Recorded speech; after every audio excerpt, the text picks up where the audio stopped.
Hello,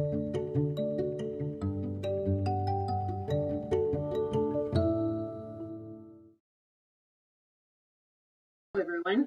Thank you for joining us in this session of Spokane Public Schools Keep Learning series for literacy. Today's lesson is for all our fifth graders out there, and any child who's interested is welcome to join us. My name is Mrs. Rich, and I'm a fifth grade teacher at Woodridge Elementary in Spokane Schools. I will be your teacher for this lesson. I'm so glad you are participating with me today. This is our second lesson in this series. If you didn't see our previous lesson, you can find it on the KSPS website. You can still tune in to today's lesson if you haven't seen any of the others. Today, we'll be learning how to determine author's purpose and using text evidence to support our thinking. For today's lesson, you'll need pencil and paper. I'll give you a moment to get your supplies. Okay, let's get started. So today's lesson is called, What's the Purpose? Here's where we are headed today. First, we'll review the main idea of the text that we read last time. Second, we'll revisit what author's purpose is and what things to be looking for during our lesson today. We'll reread both texts, we'll work together on author's purpose, and then you'll get to try it out on your own. Let's begin first by reviewing the main idea we learned last time. So for our first text, Animals on the Move, we determined the main idea was how animals use different senses to survive and communicate. Our second text, Blindness Facts for Kids, we discovered how people affected with blindness use their sense of smell, touch, and sound to navigate the world. So today's focus is all about author's purpose. So author's purpose focuses on why did the author write this story and what was the reader to take away from the text. So for this author's purpose, we have these choices to choose from. Persuade. The author wants you to believe in something or make you purchase something sometimes, like commercials and things like that. A recount wants to tell you a true story about a person or event. Instruct. The author wants you to know how to do something. To describe. In this case, the author wants to report on or describe the physical features or behaviors of a thing or a group of things. And then finally, explain. The author wants to make clear how something works, how something is made, or why something occurs. So as we're reading today, you're going to be looking for which of these author's purposes you think will go with each of our texts. And then start thinking about what kind of text support would I use to prove my thinking. So we're ready to jump into our text. Our first one is called Animals on the Move. Leaving home is the first section. On a warm summer day, a tiny striped fish wiggles out of the gravel of a riverbed in Northern California. For the next few months, this young Pacific salmon, called a fry, explores the section of the river where she was born, feeding on insects and plants.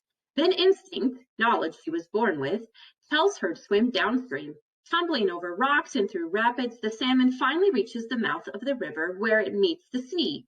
Saltwater and freshwater mix, and the salmon spends a few weeks feeding on small shellfish as she doubles in size, loses her stripes, and turns a shining silver. Then the young salmon travels out to sea, swimming for thousands of miles into the ocean. In a few years, she will find her way back across the ocean and up the river to the exact section where she was born. How can she do this? Animals have 5 senses, just as people do: sight, hearing, touch, taste, and smell. To navigate, they use these senses and other abilities that people don't have, such as echolation, in ways that scientists are still trying to understand. So now we're going to learn about elephants. Elephant talk. Elephants trumpet when they are excited or alarmed. Mother elephants hum to their newborn babies, but people who study elephants have noticed something odd. A herd might be grazing peacefully in the African grasslands. Suddenly, they all lift their heads, flap their ears, and begin to walk together in the same direction. They may walk for miles and then meet another herd. The elephants greet each other with loud trumpeting calls, flapping their ears and twisting their trunks together. It is a gigantic family reunion. How did they find each other? The elephants didn't see each other. If the wind was not blowing the right way, their sense of smell didn't help them. Scientists were puzzled. Dr. Katie Payne solved the puzzle when she recorded elephant sounds at a slow speed. She listened to the tapes at normal speed and heard elephant sounds no human had ever heard before. They were deep rumbles, too low for our ears to hear, but elephants could hear them from miles away. Scientists call this infrasound. Sound moves in waves through the air. Low sounds like the elephant's rumbles move in long waves that can travel many miles, so elephants rumble back and forth to find each other. Remember, as we're reading, think about the author's purpose, and remember, we want to find text support throughout the whole text. Why bats squeak? Bats also make sounds that humans cannot hear, but these sounds are not rumbles. They are high-pitched squeaks. Bats use these squeaks as their excellent hearing to find ways in the dark. They do it through echolation, using echoes to locate something. If you make a loud sound in a large empty room, you will hear that sound come back to you as an echo. Echoes are created when sound waves move through the air, hit something, and bounce back. All sounds move in this way, bouncing back if they hit a solid object. But human hearing is not good enough to hear most echoes. Bats, however, do hear these echoes. Bats make their squeaking sounds as they fly through the dark in search of food. The squeaks bounce off trees, houses, and other objects. This is useful in finding prey because echoes even bounce off insects. Amazingly, these bouncing echoes tell bats how far away the insect is, which direction it is moving, and how fast it is flying. Bats can even tell how fat and juicy the insect is. Echolation is important to bats because insects are their main source of food. Why bees sing and dance? Honeybees work together in a hive. Young bees work inside the hive. Older bees go outside to gather pollen and nectar from the flowers to make honey. At first, they make dozens of short flights to learn the lay of the land. Next, they learn the direction the sun appears to move. Finally, they fly as far as 3 miles from their hive to gather pollen. Bees use their sense of smell as well as eyesight to find flowers. They use the sun to find their way home. On cloudy days, they look for landmarks they have learned. Back at the hive, they offer nectar they found to the other bees. Then the bees dance. Sometimes they move in circles. At other times, they zigzag or waggle. Beekeepers have long known that bees dance, but it was not until 1947 that scientists discovered why. When honeybees dance, they are telling the other bees where to find food. Researchers also discovered that the sounds bees make while dancing give information about finding flowers. The bees need the whole song and dance routine to learn how to return to flowers and get nectar too. Bird maps and compasses.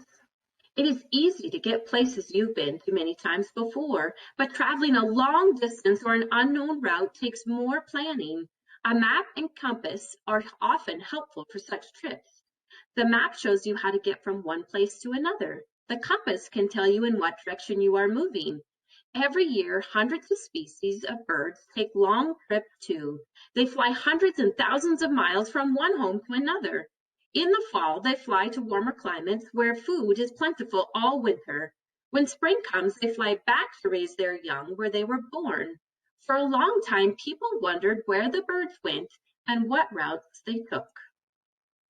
Researchers now know that migrating birds, such as cranes, are guided by their own sorts of maps and compasses, but it has taken many decades to uncover the secrets of these navigation tools. In the 1800s, scientists started putting bands around birds' legs. The bands contained a name and address. When people found the banded birds, they contacted the person named on the band and told that tracker where and when they had found the bird. In this simple way, scientists learned a lot about where birds traveled, where they stopped, and how fast they moved. Today, scientists still put light aluminum bands on birds' legs. They also use new ways of tracking birds: airplanes, computers, tiny radio transmitters, and satellites. Scientists have answered many questions about how birds navigate. With our technology, those types of things are getting so much easier. Some birds migrate in a flock. You have seen Canadian geese fly high in the sky in the form of a V. Young birds follow their parents and learn the route that the older geese have traveled before. They may follow a river and remember what it looks like. Certain sounds or smells will stay in their memory. Also, like captains on sailing ships long ago, birds use the position of the sun and stars as a compass to find their way. And remember, they talked about that the bees look for the direction of the sun as well. Birds and many other animals also use Earth's magnetic field to navigate. Chemicals in these animals' brains allow them to sense the magnetic field and travel in the right direction. But scientists are still researching how this happens.